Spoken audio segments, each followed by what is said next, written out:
In this episode of Grief in Common, we mention alcoholism and grief throughout.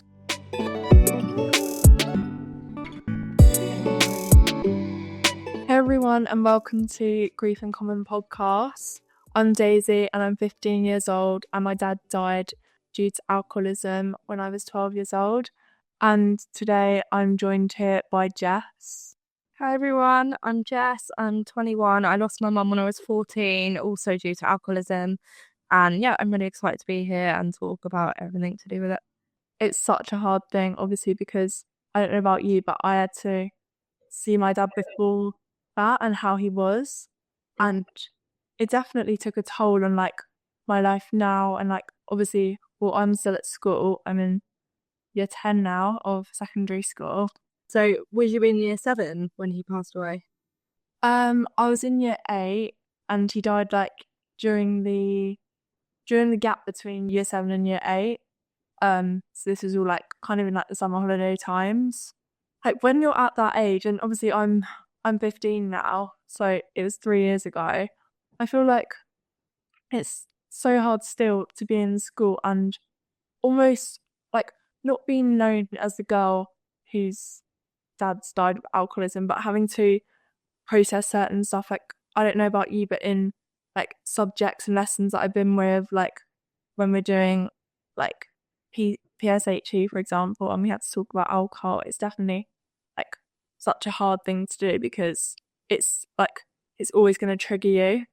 Yeah, I agree. I think I definitely had a lot of moments through school where I was like, this is quite a hard subject to study. And also just in general, as you said, being known as the person whose parents died, because that doesn't really happen a lot to people in schools. But actually, when you look into the wider world, same as you and me, it does happen quite a lot. And I think that's why people should talk about it more. Even if it's not that people remember you as being the person whose parent has died, they start remembering you for more and more things because obviously you're more almost well known because of that. So anything you do after that, people know about it straight away. If you've got into trouble, if you've done something, everyone just sort of knows straight away about it. And I think it gives you a really almost big reputation, but not always for the reasons you want. Yeah, definitely. It's that even happens now. If I get told off and stuff, I feel there's always going to be teachers and stuff who are you okay and stuff. And it's just sometimes it's really nice having someone check up on you and stuff after all of this. It's really nice, but sometimes it's almost I don't want to have to be felt I need to be asked that all the time because it's so hard to come to terms with. Yeah. Were your teachers helpful in school and stuff? Here and there were some teachers that I really, really got on with. They kind of really understood it. They I could always go and talk to them, cry to them, whatever I needed to do. And there were others who, I don't know about yourself, but sort of straight after my experience, I went into this sort of zone of where I was really misbehaving, getting in trouble, had struggles with addiction and things like that, and it made me really act up. And I think some teachers didn't understand that also is a root of grief, and they thought that was just the person I was. So I think they had a slightly different perception of me because they didn't understand that, and they'd be more harsh on it and be right, that's isolation or something like that. And I feel there's definitely a difference in teachers between those who can understand it and those who don't get it at all, and they treat you differently because of it. Yeah, definitely. Because I haven't had the exact same experience as you, but I had this one teacher and she said oh yeah, I'm going to check up on you once a fortnight and stuff. And then she did it about 4 times maybe, and then she just stopped seeing me. And in my experience, I feel the school were really bad with how I was dealing with my grief and stuff. Even when I did have a phase where I was being misbehaving and stuff, and they just didn't care. That's the thing is with this teacher that I was meant to be being checked up on, she said that she was going to tell all my teachers, but she never did. So I feel they weren't very good at making it aware. And I feel that's one of the things where I think schools really don't have good training in, because me, for example, I was really struggling at a time and I felt the school didn't care, but maybe that's just because they weren't aware. Yeah, I think as well, it's not just down to the school. Like at that point where that's happened to someone, the same way that if a kid was endangered, you call social services. If someone's gone through grief, like what they realistically should be doing is calling like outside sources in to come and help, whether that's counselors, whether that's someone to give training to a particular teacher or something like that. And I think it definitely happens more nowadays, but particularly like back then, like I felt like that didn't happen at all. But it was a really different experience for my sister. Interestingly, she was at a different school to me. She's a couple years younger, but she was in secondary school, and she was offered counselling and stuff like straight away. She had like a teacher she could go to and talk about it, whereas I had quite the opposite. And I don't know if that's because I experienced grief differently to her, and the fact that I was a bit more resistant to people being all lovey-dovey over me and wanting to help and stuff. But it was kind of nice to see that she was offered that. But at the same time, looking back, I wish I was probably offered something like that, because that's meant that nowadays I've had to go and find that sort of stuff for myself, when actually it would have been really helpful at the time. So there's, yeah, as you said, there's definitely like a gap in training and how they deal with it. Yeah, definitely. And do you think that like you and your sister's relationship is different because of the way that you deal with your grief differently? It's an interesting question, because my mum was an alcoholic for about, I think, 4 years roughly before she died. And obviously my sister was a couple of years younger than me. So it was only really from when my sister was like born to the age of 8 that we could have almost a normal sisterly relationship. And to my knowledge at that point we did, but to be honest, I can't remember a lot from back then. And then during like the period where my mum was an alcoholic and came up to dying and stuff like that, like I was much more in a caregiver role. So like obviously I was trying to look after her while she was doing that, and then I had my sister to think about. So I would say I wasn't really there for her in an emotional way, more in a physical way. Since then, it's kind of been the same again. She dealt with grief quite differently to me. She had more of a emotional response, and she and my dad got very close, whereas I sort of shut out the world, like went through all these different problems. And then it's only the last few years I've sort of almost like dealt with my grief, sort of got my life together, and am now understanding that it wasn't wrong that I went down that different path and maybe shut everyone out a bit. It was just different. And I think more recently, me and my sister have been more on an emotional level, like we can talk about things a bit more, which is nice. Yeah. But yeah. So how about you? Because have you got a brother or a sister? Yeah, so I actually can relate to you a lot because I have a younger sister who's 2 years younger than me as well. And I also have my older sister, but she's 10 years older than me. But with my younger sister, like definitely about stepping up as like the older person, because like I'd say she's more like you in the situation, because like I was more, we could speak about my dad more, and I feel like my sister, she definitely shuts off, like, which absolutely it's fine, like you said, like if she shuts off that's fine, but it's about dealing with the emotions afterwards. That's also her character, you know, like if she doesn't want to talk about it at certain times, like it's fine, like I don't want to talk about it at certain times either. But yeah, no, it's hard being the older sister, because sometimes like even when you get angry at your sister or like you know fall out, I always feel bad in the end, because I'm like, oh wait, what if I've actually really upset her with like, I don't know, anything that like could be linked to my dad or something like that. But then it's also like you're still angry with them about a situation that's happened already. So it's really hard to sometimes step up and be that older sibling. Yeah. But yeah, no, I completely get like we all deal with things differently. Like my older sister as well, she's quite like she's more like my younger sister as well. So sometimes I find it hard to have someone to talk to, because I'm like, oh wait, I don't want to talk to them about it too much, because like what if they find it like really upsetting, like triggering and stuff. But like also maybe it might bring out like their time to start talking about it more. Yeah. Yeah, no, it's definitely all different for everybody. How do you find that transfers sort of into like your friendships and relationships now? Do you feel like the way that you can have sort of more of an open dialogue with your mum, you can also have with like your friends or boyfriends, girlfriends, whatever?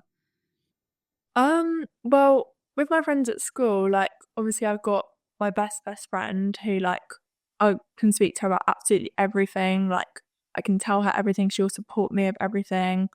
Um, but it's trickier when you, like, for example, in year 10 now, you're kind of almost friends with like everyone in your year.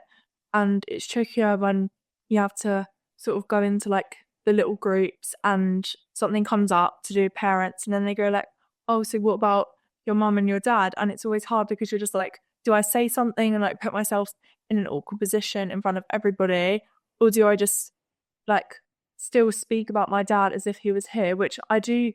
I've said to my friends before, like, I hate it when people all get to speak about their parents and I don't get to speak about mine, because obviously I've still had like a whole 12 years of my life with my dad. Like, he wasn't just not there.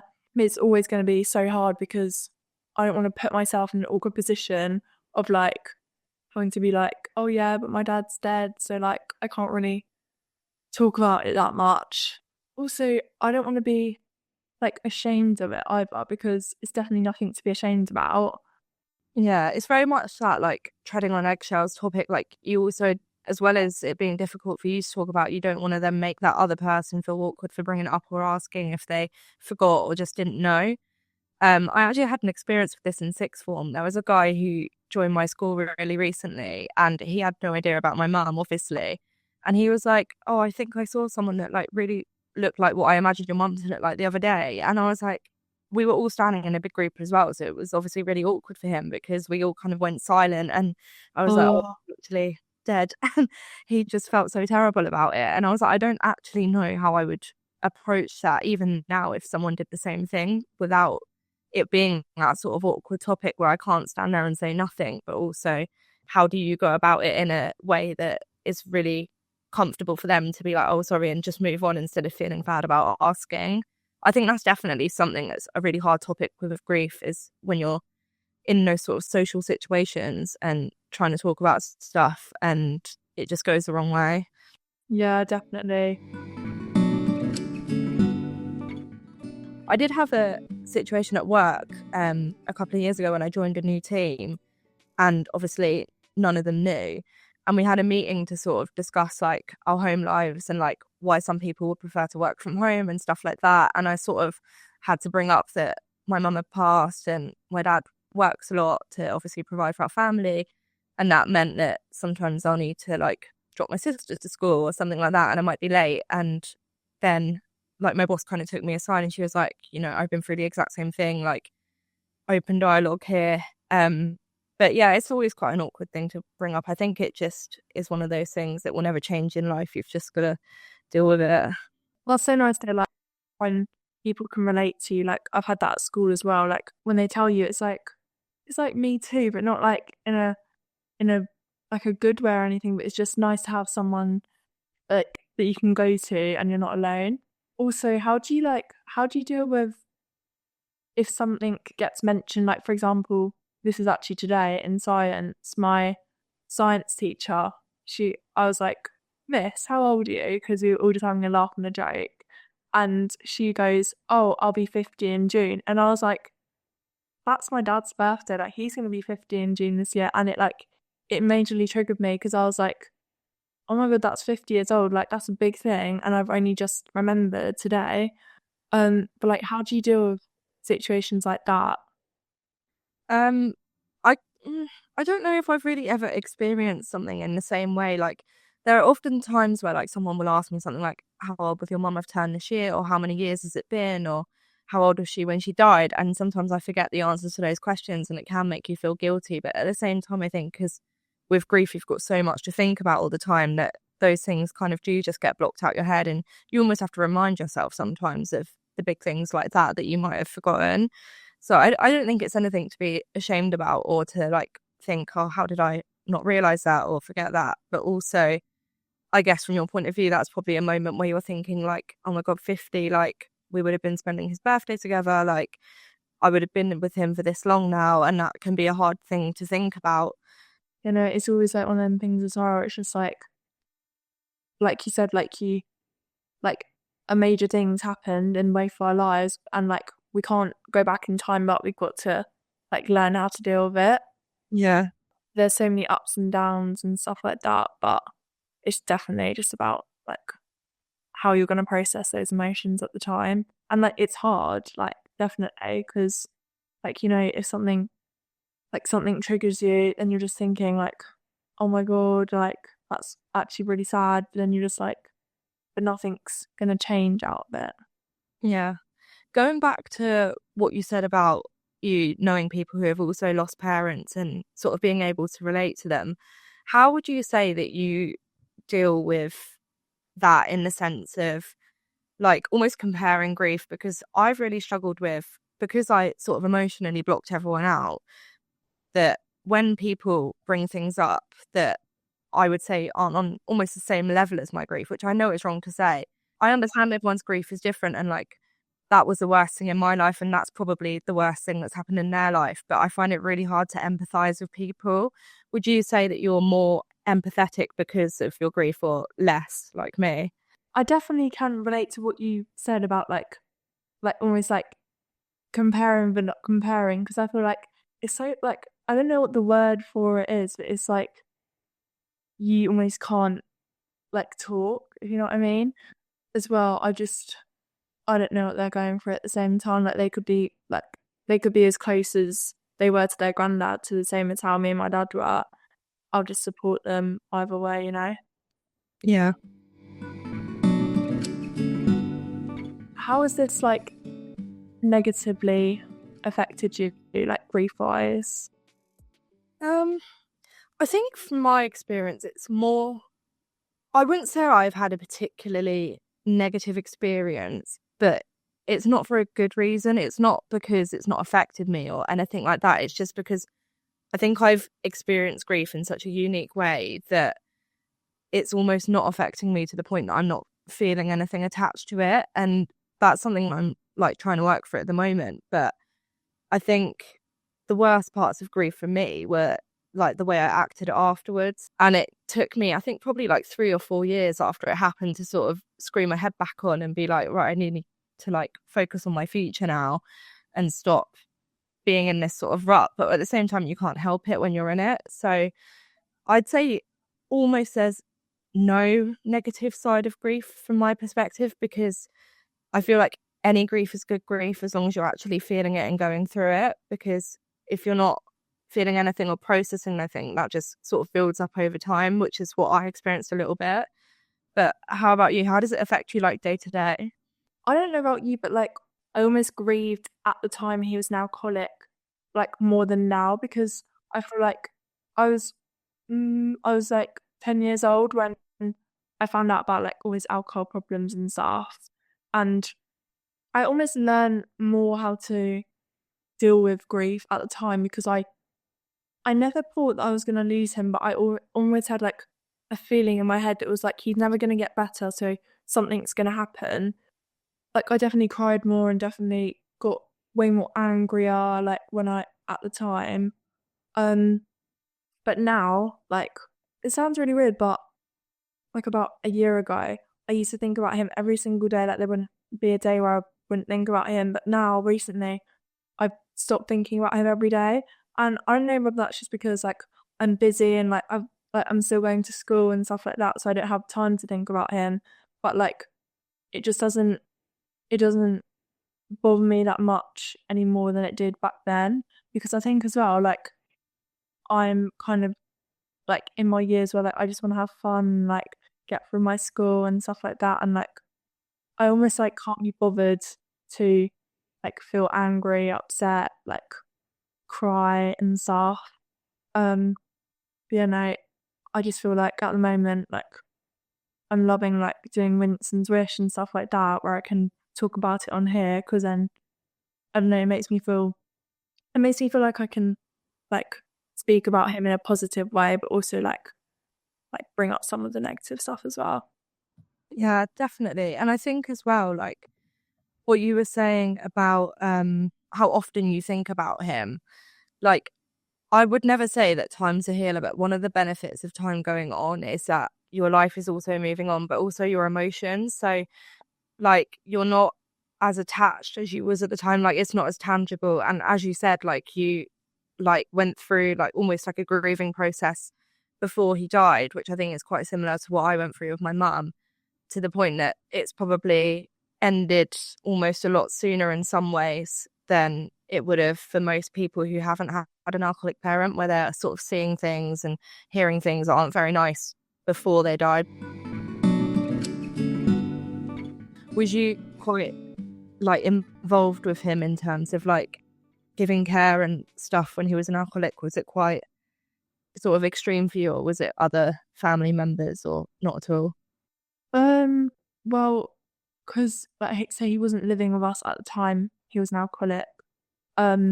So I would see him like every other weekend and stuff. And like obviously I was so young at the time, like so now realizing it, like I just thought that was normal for adults to drink like that when I was little. I don't know, I think I used to have phone calls with him and like I used to write him letters and say like, oh dad, like, I still have this one letter, I keep it in like my memory box. And it was like, oh, you need to stop drinking because like you're not going to be able to see my children.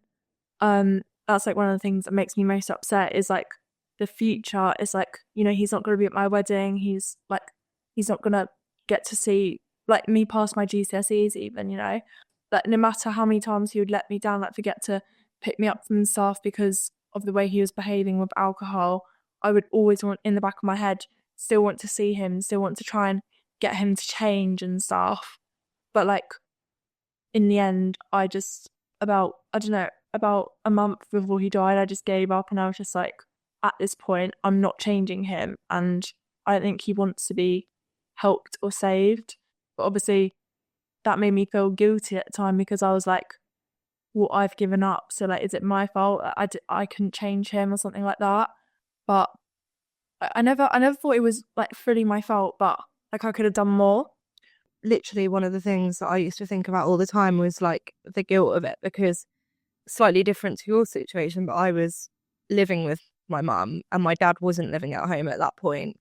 But it'd only been very recent that he'd moved out, and she was sort of going through phases where like she was either really heavily drinking, like to the point of being like hospitalized and stuff like that, and then going through like month spans of like being completely clean, and it was like up and down for a long time. And she was living at home with us for I think it was about 6 or 8 months completely fine, like it was back to like normal, and then all of a sudden she'd started drinking again. And I almost thought it was my fault because at my birthday, the month before she died, I'd asked to have WKDs, just like teenagers do. And I often feel guilty about like not thinking about what effect that might have on her at the time, because I did know better. Like I was obviously a lot more mentally and emotionally advanced than a lot of people my age. Like I knew that would probably trigger her and I just didn't think about it. And I sort of kicked myself for it for ages. And then obviously she started drinking again and died like within the space of a month after that happening. And like I'd say probably for a good couple of years, like I often did think back to that and I was like, if I did this differently, it might not have happened if I did this. But then I think after that I started sort of bringing myself back to reality and saying, well, actually no, it is a disease. Like they can't help it, I can't help it. Like they're not doing it intentionally to harm other people, that potentially not even trying to harm themselves. It's just a thing that happens to them. The same time that you haven't intentionally done anything wrong. Like everyone makes mistakes. You might not have made a mistake. I mean, how are you even meant to deal with a situation like that? Like it's not your job as a young teen or child even to be in charge of your parents' like alcohol consumption, because it's not what you're meant to do. So I feel like while you can feel guilty about it for a little while, like it won't go on forever, because you'll just get to a point where you realize actually like I'm an adult now, I don't drink like that, and if I did, like I wouldn't expect anyone to come and like fix me. Like it's nobody's job. Yeah, definitely. Because also like even like if I wanted to drink when I'm older or stuff like that, like there's always a little voice in my head going, oh yeah, but you can't drink because like what happens if you end up down the same path as your dad or something. But I always think like I don't want his mistakes like in his past to affect me now. Like obviously I'm always gonna have that little voice in the back of my head saying that, but like I want to have fun when I'm older and stuff, you know. And it's always hard because like you're like there's always going to be some traits like in like just in your DNA like of like acting like how your dad or how your mum was acting, but like I don't think it should affect like you when you're older, if you know what I mean. Definitely. I mean, I drink now And obviously, as I told you, I went through that horrible phase after she died where I was drinking a lot and not really thinking about it. And then when I sort of screwed my head back on, I was like, oh, like, I'm drinking, like, am I going to go down the same path when I'm older? And I guess, like, I had to do quite a lot of research about it, and I can't remember the exact statistics, but there's definitely a proportion of the chances of being alcoholic that come from genetics with, like, your parents or grandparents, where one, there is a chance that will naturally come to you. But obviously, it's a lot of other factors. It's mental health, it's your lifestyle, stuff like that. And I had to kind of just put myself aside and think, well, actually, I've seen what happens. Like, I know what happens if you overdo it and if it becomes a disease and stuff like that. And I'm not going to let it get to that point. And I think, because, like, you're recognizing that now and you're like 15. I don't drink excessively, like, it's on nights out and stuff like that, obviously. But like, if I was starting to go out every weekend, I probably would check in with myself and say, like, this is sort of the path that you're going to end up going down. So yeah, I think it's a bit about self-control, but also just recognizing that, yes, you are high at risk, but it's not the be all or end all. Like, you can make conscious choices while you're still able to. Yeah, definitely. Yeah, also, how do you like you say you go on like nights out with your friends and stuff, like when everyone's drinking around you, does that like ever trigger you, or just like, is it normal? It's normal now. There has been a couple of times I've been out where, like, people have got, like, really, really drunk. Like, none of my close friends, thankfully, just people that I know, to, like, the point that they're, like, being sick and whatever else. And I get that, like, it happens when you're a teenager and young adult. Like, Yeah. people do that. It's just a night out. But sometimes it's quite hard to watch, because obviously then I've also watched my mum being sick in the past, and it kind of, like, crosses over with each other. I was even on holiday with my boyfriend recently, and he hadn't had anything to drink. He just got food poisoning, and that also brought up memories for me. So I wouldn't say it's directly drink related for me. I think it's just, like, the events that happen in the future that might relate to events in the past that have happened, that you sort of link together and you're like, oh, this feels a bit rubbish. But Yeah, definitely. yeah, I haven't ever had a situation where I'm like, oh, I really don't want to be here right now because of drinking and stuff. But yeah. Well, thank you, Jess, for talking with me about all these topics. It was definitely so nice to have someone to relate to, like alcoholism and like the age we were both bereaved at as well. Yeah, lovely to speak to you too. Thank you. It's been really interesting to hear your story, and hopefully I'll get to work with you again soon. Thank you, everyone, for listening to Grief and Common podcast. This podcast is brought to you by Talk Grief, powered by Winston's Wish, the UK's first children and young people's bereavement charity. Listen to young people from different backgrounds have honest conversations about their grief and experiences. You might hear us laugh, cry, and everything in between. We hope that these conversations give you the confidence to talk about your own grief. If you're grieving and over the age of 13, this podcast is suitable for you, and we hope it helps you feel less alone. From teenagers to young adults, students to young professionals, we're all different, but we've all got grief in common. Thank you.